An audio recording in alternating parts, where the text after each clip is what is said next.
ඔයාගේ බැංකු ගෙනුමේ එකම $1 කාසියක් විතරක් ඉතිරි වෙලා තියෙන වෙලාවක ATM මැෂින් එකක් ඔයාට ඕනෑම තරම් සල්ලි ගන්න ඉඩ දුන්නොත් ඔයා මොකද කරන්නේ? ඒක හරියට සිනමා චිත්‍රපටයක් වගේ නේද? හැබැයි ඕස්ට්‍රේලියාවේ ජීවත් වුණ ඩෑන් සෝන්ඩර්ස් කියන බාර්ටෙන්ඩර්ට මේ සිනමා පටය ඇත්තක් වුණා. බැංකු පද්ධතියේ ඇතිවුණු එකම එක තාක්ෂණික දෝෂයක් නිසා ඔහුගේ සාමාන්‍ය ATM පත සීමාවක් නැතුව සල්ලි අදින්න පුළුවන් මැජික් කාඩ්යක් බවට පත් වුණා.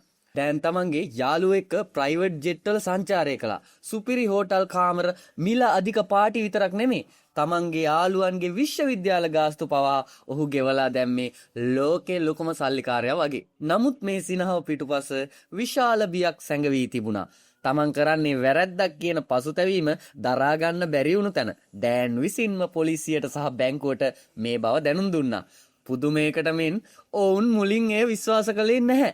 අවසානයේ 2015 දී මේ රහස රටටම හෙළි වුණා.